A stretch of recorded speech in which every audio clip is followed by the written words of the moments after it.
एक साहूकार रहता था। बोलो अहोई अष्टमी माता की जय।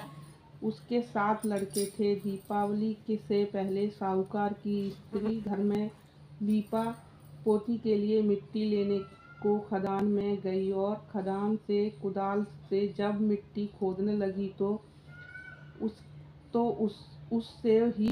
उसी ही जगह पर एक सेव की माल थी। सहसा उस स्त्री के हाथ से कुदाली सेव के बच्चे को लग गई। बोलो अष्टमी हुई माता की जय।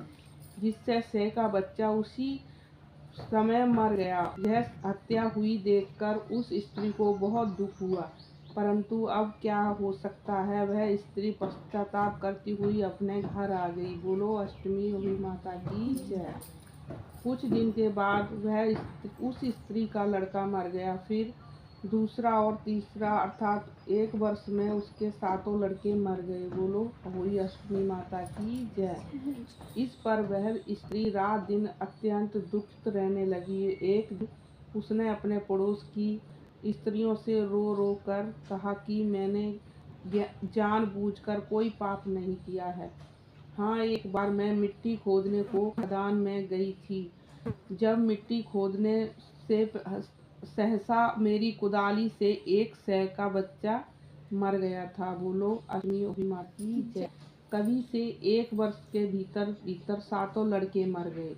यह सुनकर उन स्त्रियों ने धैर्य देते हुए कहा कि तुमने जो यह बात हमको सबको आप सुनाकर पश्चाताप किया है, इससे तेरा आधा पाप तो नष्ट हो गया। सो अब तुम उसी अष्टमी को भगवती की शरण लेकर सेव और सेव के बच्चों का चित्र बनाकर उनकी पूजा किया करो और क्षमा याचना करो। ईश्वर की कृपा से तुम्हारा पाप धुल जाएगा और तुम्हारे पहले की तरह से ही पुत्रों की प्राप्ति हो जाएगी। बोलो अहोई अष्टमी माता की जय। उन सबकी बात सुनकर उस स्त्री ने कार्तिक मास की कृष्ण पक्ष की अष्टमी को व्रत किया तथा हर साल व्रत व पूजन करती रही।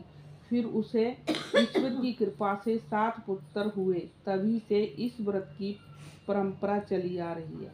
बोलो अष्टमी माता की जय।